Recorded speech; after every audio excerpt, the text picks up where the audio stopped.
Hello friends, ये आपकी इग्नू की बुक्स है जिसका कोड है BPSC 134। ये आपका कोड है। ये हमारी सेकंड वीडियो है। इसका फर्स्ट पार्ट मैंने पहले ही बना दिया है। अगर आपने नहीं देखा होगा तो चैनल पर जाके देख लीजिए। अब हम इसके अंदर बात करेंगे फ़िलिस्तीन 1947 की। फ़िलिस्तीन 1947 में यहूदियों और अरबों के बीच विवाद 1947 में संयुक्त राष्ट्र के सामने लाया गया था। एक जांच के बाद संयुक्त राष्ट्र ने फ़िलिस्तीन को विभाजित करने का फैसला किया, जिसके यहूदी राज्य इजराइल के स्थापना हुई। इसके अंदर हमारा क्या है, इजराइल की स्थापना कर दी इन्होंने, जो यहूदी राज्य था।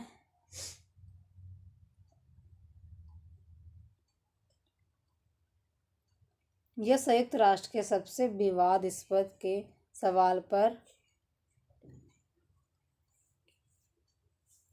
UN 3 अरब इजराइल युद्ध 1948 में और 1949 और 1967 में हुआ था और 1972 को रोकने में असमर्थ रहा।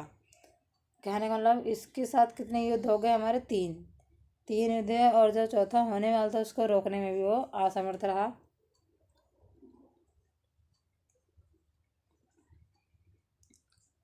इसने युद्ध विराम की व्यवस्था करने और पर्यवेक्षी बलों को प्रदान करने और अरब शरणार्थियों की देखभाल करने के लिए उपयोगी काम किया। इजराइल को मजबूत अमेरिकी समर्थन और अरब राज्यों के बीच असहमति के कारण संयुक्त राष्ट्र ने आज तक फ़िलिस्तीन के मुद्दे को हल नहीं किया। अब हम बात करने जा रहे हैं कोरिया युद्ध। कोरिया युद्ध में क्या हुआ था? ये युद्ध हमारा चला था 1950 से लेके 1953 तक। इसका मतलब ये 2 साल चला था। यह एकमात्र ऐसा अवसर था जिस पर संयुक्त राष्ट्र महाशक्तियों के हितों को शामिल करते हुए सीधे संकट में निर्णायक कार्रवाई करने में सक्षम था। जून 1950 में दक्षिण कोरिया पर कम्युनिस्ट उत्तर कोरिया द्वारा हमला किया गया था, तो सुरक्षा परिषद ने तुरंत उत्तर कोरिया की निंदा करने वाले प्रस्ताव पारित किया और संयुक्त राष्ट्र के सदस्यों से दक्षिण कोरिया को मदद भेजने का आह्वान किया। 16 देशों के सैनिक ने आक्रमण को विफल किया और 38वें समांतर के साथ 2 कोरिया के बीच सीमाओं को संरक्षित करने में सक्षम रहे। यद्यपि ये पश्चिमी द्वारा एक बड़ी सफलता के रूप में दावा किया है। ये वास्तव में अमेरिकी कार्रवाई थी। अधिकांश सैनिक और commander in chief general MacArthur अमेरिकी थे और अमेरिकी सरकार ने पहले ही हस्तक्षेप करने का फैसला किया था। सुरक्षा परिषद के मतदान से एक दिन पहले बल के साथ केवल रूसियों की अनुपस्थिति ने संयुक्त राज्य अमेरिका को संयुक्त राष्ट्र के संचालन में सक्षम बनाया था। जब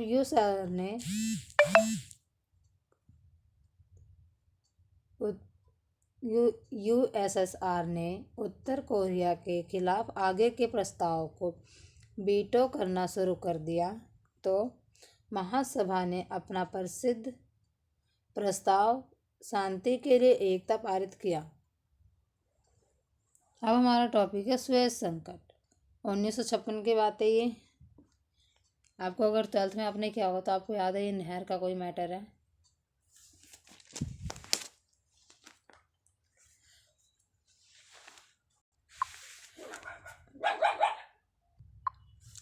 1956 में मिस्र के राष्ट्रपति नासिर द्वारा सुएज नहर के अचानक राष्ट्रीयकरण पर मिस्र पर ब्रिटेन और फ्रांस, जिनका सुएज नहर कंपनी में हिस्सा था, और इजराइल द्वारा हमला किया गया था इस पर।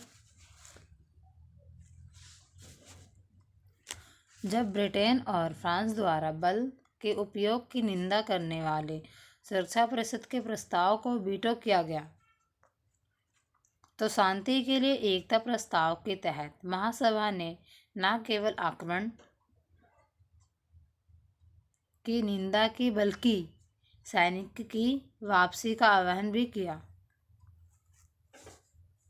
उनके खिलाफ अभी मत के वजन के मतदेन आक्रमणकारी पीछे हटने के लिए सहमत हुए।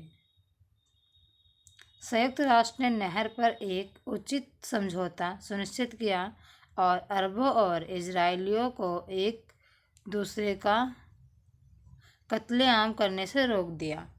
उन्होंने समझौता किया, उसकी वजह से उनके बीच विवाद नहीं हुआ। विश्व शांति में उनके योगदान के लिए उन्हें बाद में नोबेल शांति पुरस्कार मिला। संयुक्त राष्ट्र इस क्षेत्र में शांति बनाए रखने में काफ़ी सफल रहा, हालांकि रूसी और अमेरिकी दबाव में भी युद्ध विराम लाने में महत्वपूर्ण था। हालांकि 1967 के अरब इजराइल संघर्ष में संयुक्त राष्ट्र इतना सफल नहीं था। अब हमारा टॉपिक है ईरान इराक युद्ध, जो हमारा कितने तक चला था, 1980 से लेके 1988 तक। ईरान और इराक के बीच लंबे समय से चले आ रहे युद्ध का अंत करने में संयुक्त राष्ट्र सफल रहा। मध्यस्थता के प्रयास के वर्षों के बाद संयुक्त राष्ट्र ने अंतिम बार युद्ध विराम पर वार्ता की। हालांकि माना जाता है कि उन्हें इस तथ्य से मदद मिली थी कि दोनों पक्ष थक कर समापन के करीब थे।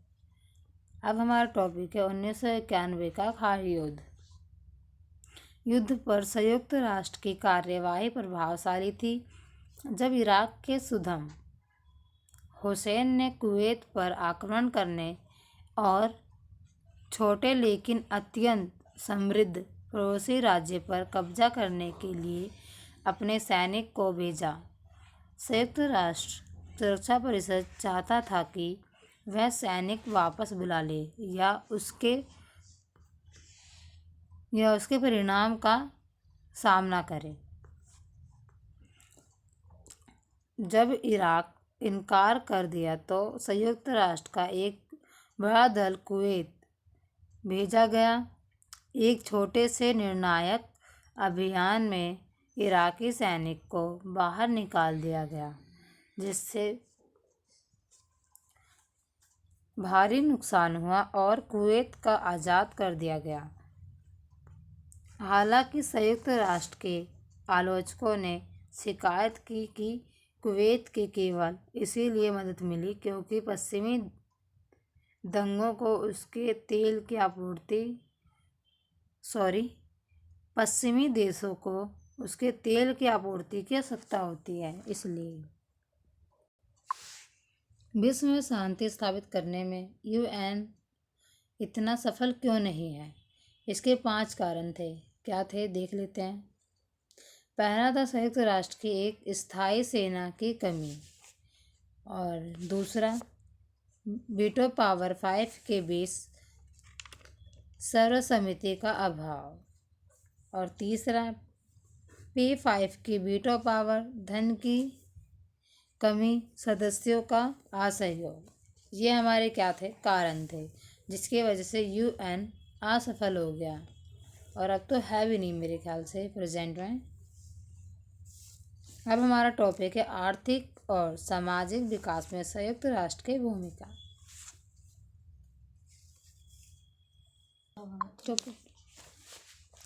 अंतर्राष्ट्रीय शांति और सुरक्षा केवल तभी संभव है जब हर जगह लोगों की आर्थिक और सामाजिक भलाई का आश्वासन दिया जाए।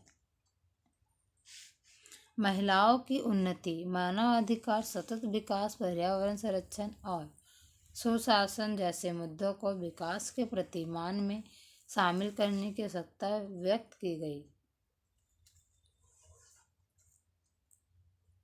आज देश इस बात पर सहमत है कि सतत विकास, आपको पता है सतत विकास क्या होता है? सतत विकास का मतलब होता है, अगर आप एक पौधे को काट रहे हो तो आपको ऐसे ही 2-3 पौधे लगाने चाहिए। तो ऐसे ही अगर हम विकास करेंगे, अगर हमारे संसाधन हैं, अगर हम उनको ज़्यादा यूज़ करें तो वो बच नहीं पाएंगे। तो इसके लिए सतत विकास मतलब संतुलन बना के चलना। विकास जो समृद्धि और आर्थिक अवसर, अधिक सामाजिक भलाई और पर्यावरण की सुरक्षा को बढ़ावा देता है, हर जगह लोग के जीवन को बेहतर बनाने के लिए सबसे अच्छा मार्ग है।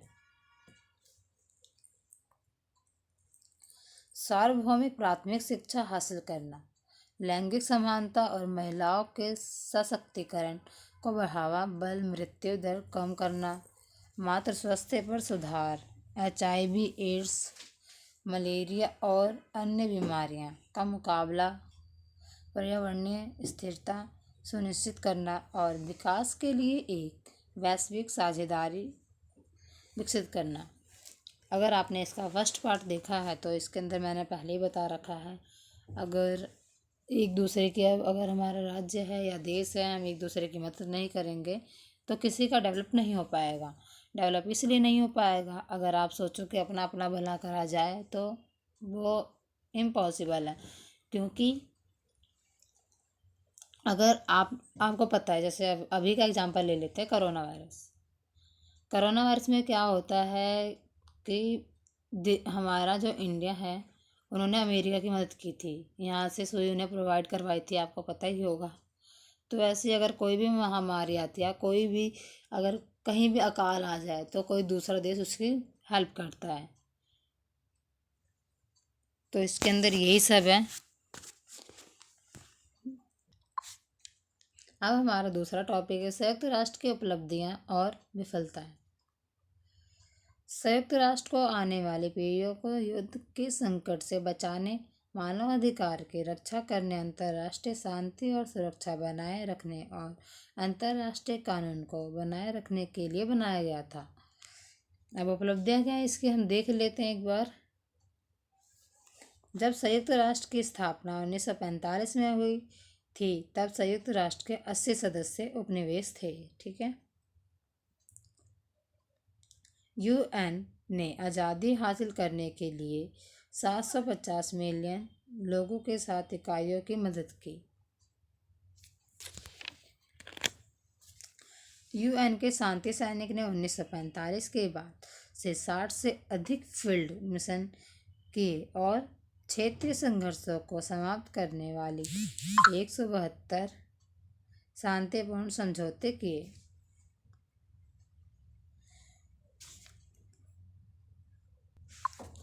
सबसे महत्वपूर्ण उपलब्धियों में से एक मानव अधिकार कानून के व्यापक निकाय का निर्माण है, एक सार्वभौमिक और अंतर्राष्ट्रीय स्तर पर संरक्षित कोड जिसके लिए सभी राष्ट्र सदस्यता ले सकते हैं और सभी लोग आकांक्षा करते हैं।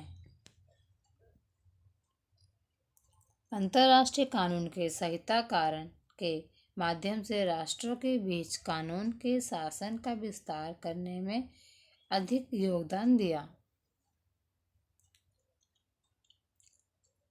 UN 80 देशों में 80 मिलियन लोगों को भोजन और सहायता प्रदान करता है, लाखों बच्चों को वैक्सीन की आपूर्ति करता है और साल में 3 मिलियन लोगों को बचाने में मदद करता है और युद्ध, अकाल और उत्पीड़न से भागने वाले मिलियन लोगों की सहायता करता है।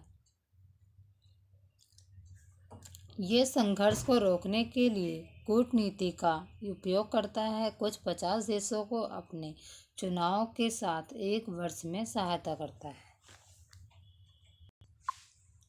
संयुक्त राष्ट्र के अंतर्राष्ट्रीय न्यायालयों ने प्रमुख और अंतर्राष्ट्रीय विवादों को हल किया है, लेकिन संयुक्त राष्ट्र की वीटो शक्तियां ने महत्वपूर्ण समय पर इसकी प्रभावशीलता को सीमित कर दिया है। अब इसकी कमियां क्या है देख लेते हैं एक बार। 1970 में जब 190 देशों द्वारा परमाणु अप्रसार संधि पर हस्ताक्षर किए गए थे, सभी 5 महाशक्तियों के पास परमाणु हथियार थे। इसने संयुक्त राष्ट्र की अक्षमता वाले राष्ट्रों पर भी नियमों को लागू करने और साथ ही व्यापक परमाणु निशस्त्रीकरण के लक्ष्य को बढ़ावा देने में असमर्थ प्रकट की।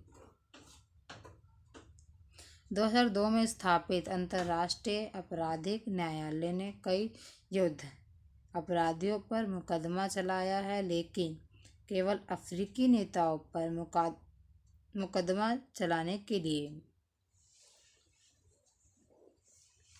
इसकी आलोचना की गई है, जबकि पश्चिमी शक्तियों ने भी युद्ध अपराध किए हैं।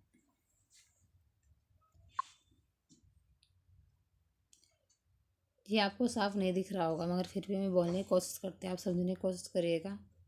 1953 से लेके 1961 के बीच महासचिव डांग हैम्स्कर ने कहा है कि यूएन मानव जाति को स्वर्ग में ले जाने के लिए नहीं बनाया गया था, बल्कि मानवता को नरक से बचाने के लिए बनाया गया था। रवांडा में 100 दिनों में 800,000 से अधिक लोगों का नरसंहार किया गया था। अब हमारा टॉपिक है संयुक्त राष्ट्र व्यवस्था का सुधार या पुनर्गठन।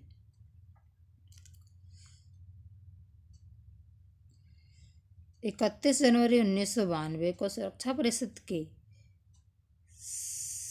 शासनाध्यक्षों की बैठक के बाद से संयुक्त राष्ट्र व्यवस्था के पुनर्गठन पर वैश्विक बहस शुरू हो गई थी।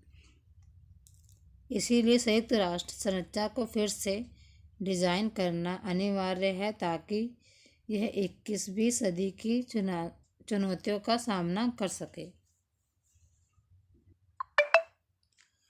सुझाव में से एक में शामिल था कि सुरक्षा परिषद को 15 से 23 या सदस्यों तक विस्तृत किया जाना चाहिए।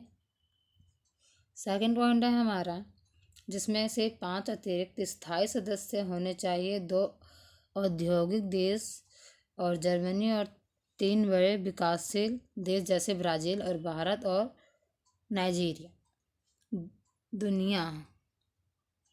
दुनिया के मसलों का फैसला करते हैं। इन 5 देशों के आपसी मतभेद है, जिससे वे महत्वपूर्ण मुद्दों पर फैसले नहीं ले पाते हैं। यदि यूएनसी को लोकतांत्रिक होना है तो इसने तो सदस्य देश आने चाहिए।